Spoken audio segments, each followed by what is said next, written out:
Hello friends, welcome to gaps classes. दोस्तों, इस video में आपको इंट्रोडक्शन दी जाएगी डेटा स्ट्रक्चर की। बेसिकली डेटा स्ट्रक्चर होता क्या है। 90% बच्चों को डेटा स्ट्रक्चर पता ही नहीं, डेटा स्ट्रक्चर बेसिकली होता क्या है। तो इस वीडियो के अंदर आपको बताया जाएगा what is data structure. This is very very important video. इस वीडियो के बाद आपके दिमाग में जितने भी डाउट्स होंगे डेटा स्ट्रक्चर को लेके वो सब क्लियर हो जाएंगे। मगर वीडियो को स्टार्ट करने से पहले मैं स्वागत करना चाहूंगा आपका गैप्स क्लासेस के चैनल में।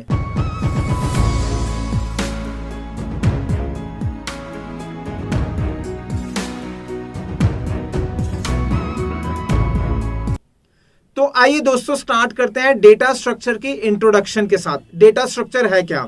अगर कोई आपसे ये पूछे व्हाट इज डेटा स्ट्रक्चर, तो ये कभी भी मत कहना डेटा स्ट्रक्चर एक लैंग्वेज है। 90% बच्चे हमेशा गलत बताते हैं। अगर उनसे पूछा जाए डेटा स्ट्रक्चर क्या है तो वो कहते हैं एक लैंग्वेज है। नहीं, गलत है। डेटा स्ट्रक्चर एक लैंग्वेज नहीं है। तो बेसिकली है क्या डेटा स्ट्रक्चर? डेटा स्ट्रक्चर्स के अंदर कुछ कंसेप्ट्स होते हैं जिसको इंप्लीमेंट करा जाता है यूजिंग लैंग्वेज। दोबारा रिपीट कर रहा हूं, डेटा स्ट्रक्चर क्या है? डेटा स्ट्रक्चर कुछ कंसेप्ट्स होते हैं जिसको इंप्लीमेंट करा जाता है किसकी हेल्प से? कोई ना कोई प्रोग्रामिंग लैंग्वेज की हेल्प से। तो उम्मीद रखूंगा अब आप ये कभी भी नहीं कहोगे डेटा स्ट्रक्चर एक लैंग्वेज है। क्या है? कंसेप्ट है जिसको इंप्लीमेंट करा जाता है यूजिंग लैंग्वेज की हेल्प से। दोस्तों, data structure very very important topic है। इंपॉर्टेंट टॉपिक नहीं कहूंगा, सब्जेक्ट है। पूरा का पूरा एक सब्जेक्ट है जो इंटरव्यूज के अंदर पूछा जाता है। तो डेटा स्ट्रक्चर को प्रॉपरली आप डिफाइन कैसे करोगे? डेटा स्ट्रक्चर क्या होता है ऐसे एक एग्जांपल से समझते हैं। सपोज करो आप पार्टी में गए, पार्टी अटेंड करने जाओगे तो क्या करते हैं? अधिकतर लोग खाना खाने जाते हैं। खाना खाने जाएंगे तो उसका मतलब प्लेट उठाएंगे। अब प्लेट कौन सी उठाएंगे? जो सबसे ऊपर पड़ी है या सबसे नीचे पड़ी है? ऑब्वियसली सबसे ऊपर पड़ी है। जो सबसे ऊपर पड़ी होगी वो वेटर ने सबसे लास्ट में रखी होगी। यानी कि चीजों को प्रॉपरली अरेंज करा हुआ है। जब भी कोई प्लेट उठाएगा तो ऊपर से ही उठाएगा। और अगर प्लेट्स खत्म होगी, मान लो 4 प्लेट्स है और वेटर को और रखनी है तो वो भी ऊपर से ही रखेगा। तो दैट इज एक प्रॉपर तरीका पता है, वो है डेटा स्ट्रक्चर का एग्जांपल। एक एग्जांपल और लेते हैं। अगर आप मूवी की टिकट लेने गए तो लाइन लगी हुई है, तो आप कहां पर लगोगे? ऑब्वियसली पीछे लगोगे। बीच में तो नहीं घुस जाओगे, बीच में घुसोगे तो बहुत थप्पड़ पड़ेंगे।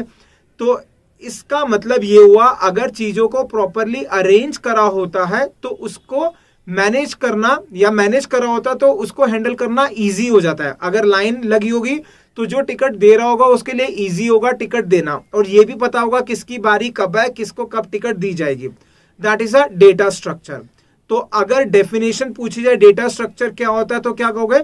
It is a process of storing the data. ये एक वो प्रोसेस है जिसमें डेटा को स्टोर करेंगे। कहां पर? इन अ कंप्यूटर मेमोरी। कंप्यूटर की मेमोरी में स्टोर करेंगे। किस तरीके से स्टोर करेंगे? जिससे कि हम उसको एफिशिएंटली और फास्टेस्ट निकाल सकें। इन सच अ वे सो दैट, जिससे कि we can access it easily and efficiently, जिससे कि हम उसको एक्सेस कर सके इजिली एंड एफिशिएंटली। कहने का मतलब क्या हुआ? जैसे कि ऐसे मानो कि प्लेट्स एक डेटा है। अब वेटर ने जो प्लेट्स रखी हुई है, कहां रखी है? ऊपर रखी हुई है। जो निकालनी है तो कहां से निकालेंगे? ऊपर से निकालेंगे। इसका मतलब निकालना आसान हो गया। या ऐसे सोचो, अगर एक प्रैक्टिकल लाइफ का एग्जांपल लेते हैं। जैसे आप पढ़ते हो तो जब आप पढ़ने बैठते हो बहुत सारी किताबें लेके बैठते होगे, और उसके बाद पूरी भरी होती हुई किताबें अपने जहां पे भी आप बैठते हो पढ़ने के लिए, उसके बाद अगर आप ब्रेक लेते हो या फिर खेलने चले जाते हो या कहीं चले जाते हो तो बुक्स ऐसे छोड़ जाते होगे। फिर उसके बाद जब आप आते हो बुक ढूंढते हो तो नहीं मिलती। क्यों नहीं मिलती? क्योंकि पता ही नहीं कौन सी चीज कहां रखी हुई है। डिफिकल्ट हो गया। तो क्या करते हो? अपनी मदर को बोलते हो कि आपने ही उठाई होगी। अधिकतर बच्चे अपनी मदर को ही बोलते हैं आपने इधर उधर रख दी होगी। ठीक है। अब उसको दिक्कत क्यों आ रही है? दिक्कत इसलिए आ रही है क्योंकि उसने उसको प्रॉपरली मैनेज नहीं कर रखा। उस स्टूडेंट ने मैनेज नहीं कर रखा। अगर मैनेज कर रखा होता तो पता होता कि कहां पर रखी है, कहां से निकालना है। या ऐसे मान लो आप लाइब्रेरी में जाते हो, आपको C++ की बुक चाहिए। तो जब आपको C++ की बुक चाहिए तो अगर लाइब्रेरी बहुत बड़ी है तो कैसे मिलेगी? आप क्या करोगे? शेल्फ बने होते हैं। सी जो होगा, जहां पे सी की बुक्स होगी उसका शेल्फ अलग होगा। डायरेक्टली सी के शेल्फ में जाओगे, वहां पे देखोगे सी की कौन सी बुक चाहिए, निकाल लोगे। अगर बहुत सारी बुक्स पढ़ी है, सबको मिक्स कर दे तो निकालना डिफिकल्ट हो गया। सिमिलरली कंप्यूटर के अंदर हम जब डेटा को स्टोर करते हैं तो इस तरीके से करना चाहिए निकालना आसान हो सके, हम उसको एक्सेस इजीली कर सके, दैट इज डेटा स्ट्रक्चर। अब ध्यान देना सब स्टूडेंट्स जो ये वीडियो देख रहे हैं, उम्मीद रखूंगा वो गलत आंसर नहीं देंगे। डेटा स्ट्रक्चर कोई लैंग्वेज नहीं है, डेटा स्ट्रक्चर कंसेप्ट्स है। किस लिए कंसेप्ट्स यूज किए जाते हैं? इस तरीके से जिससे कि डेटा को इजीली और एफिशिएंटली हम एक्सेस कर सके। तो what is data structure? It is a process of storing the data in computer memory in such a way so that we can access it efficiently, easily and efficiently। ठीक है, ये होगी definition data structure की। अब ध्यान देना, very very important, कि data structure में आप क्या पढ़ोगे। डेटा स्ट्रक्चर के अंदर हम टॉपिक पढ़ेंगे स्टैक का, स्टैक के बाद हम पढ़ेंगे क्यू का टॉपिक, क्यू के बाद हम पढ़ेंगे लिंक लिस्ट, लिंक लिस्ट के बाद हम पढ़ेंगे ट्री, और उसके बाद पढ़ेंगे हम ग्राफ, और लास्ट में पढ़ेंगे सॉर्टिंग। ठीक है, ये टॉपिक्स हम डेटा स्ट्रक्चर के अंदर कवर करेंगे। मगर मैं सब स्टूडेंट्स को बता दूं कि जो हमारी YouTube में सीरीज होएगी उसके अंदर कुछ कुछ टॉपिक हम कवर करते हैं जो फ्रीली अवेलेबल है, कोई भी देख सकता है।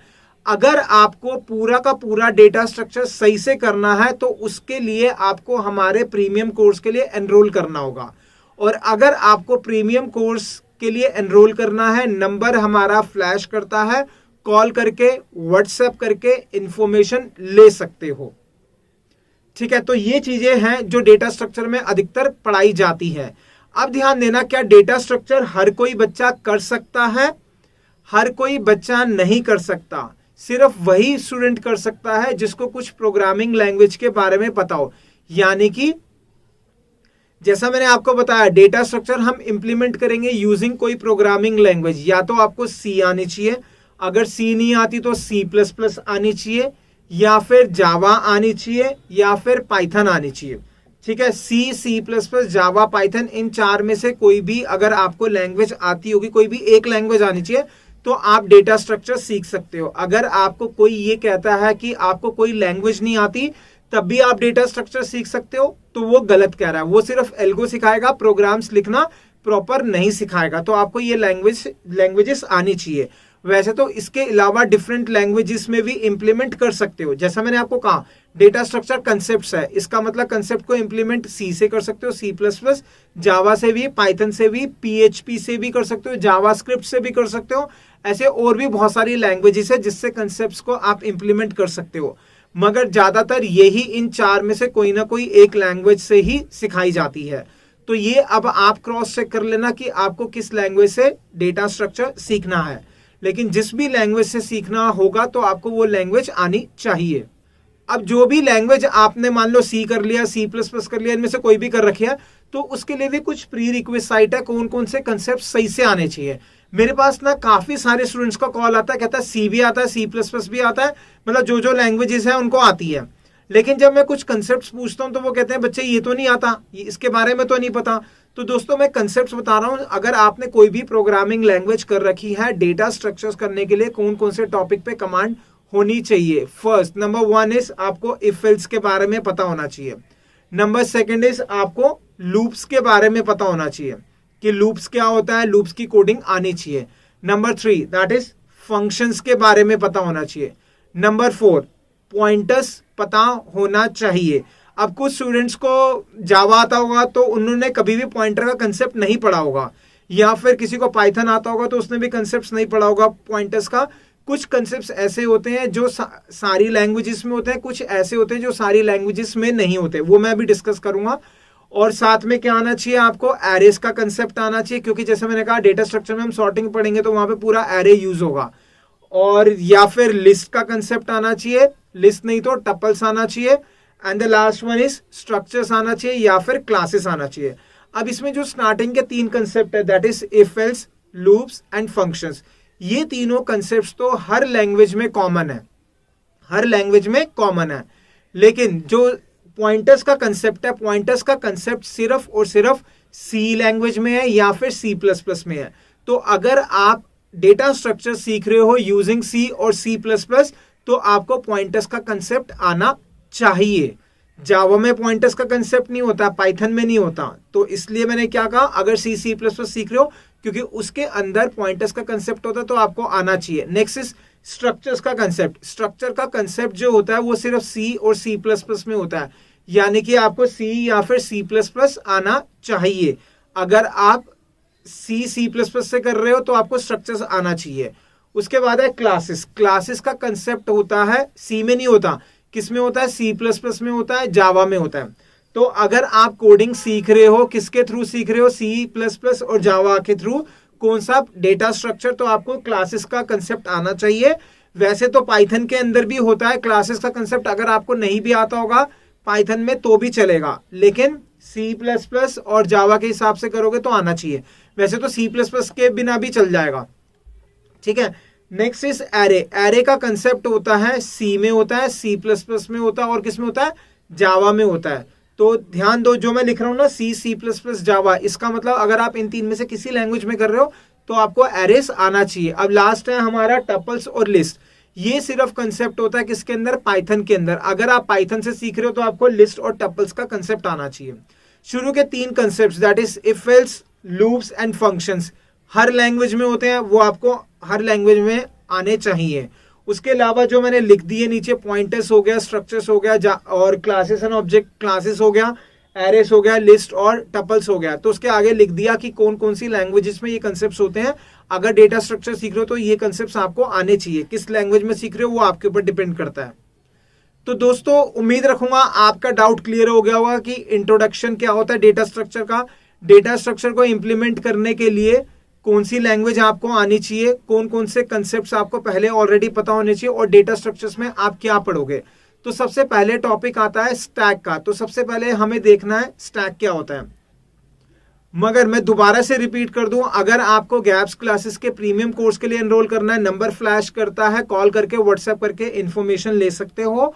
और साथ के साथ प्रीमियम कोर्स के अंदर बहुत सारी एक्स्ट्रा चीजें होती है जो हम कवर करते हैं, मगर जो स्टूडेंट नहीं पे करना चाहते वो फ्री की सीरीज को फॉलो कर सकते हैं। इस वीडियो को खत्म होने के बाद लास्ट में थंबनेल आएगा नेक्स्ट वीडियो का, कौन सी वीडियो आपने नेक्स्ट देखनी है। हो सकता है कि जब आप ये वीडियो देख रहे हो तो हमारा नेक्स्ट वीडियो रेडी नहीं हो या हमने अपलोड नहीं करा हो, तो आप चैनल को सब्सक्राइब कर लेना, जिससे क्लिक करते ही जैसे ही हम अपलोड करें आपके पास नोटिफिकेशन आ जाए। और मेरी सब स्टूडेंट से रिक्वेस्ट है कि अगर आप कंप्यूटर में चाहते हो करियर बने, अच्छा पैकेज लगे, अच्छी जॉब लगे, तो डेटा स्ट्रक्चर ढंग से कर लेना। चाहे गैप्स क्लासेस से मत करना, वो आपकी चॉइस है। हमारा टास्क है, गैप्स क्लासेस का टास्क है आपको सही एडवाइस देना। ये नहीं हो गोइंग फॉरवर्ड आपको पता चले यार डेटा स्ट्रक्चर्स तो हमने सिर्फ पेपर के हिसाब से पढ़ा, क्लियर हो गया, और इंटरव्यू में पूछा जा रहा है, फिर आप परेशान हो। तो ऐसी गलती नहीं करना। चैनल को सब्सक्राइब कर लेना, नोटिफिकेशन मिलेगा नेक्स्ट वीडियो का, और जैसी वीडियो खत्म होगी लास्ट में थंबनेल आएगा नेक्स्ट वीडियो का। ठीक है दोस्तों, मिलेंगे नेक्स्ट वीडियो में। Thank you so much for watching the video of gaps classes.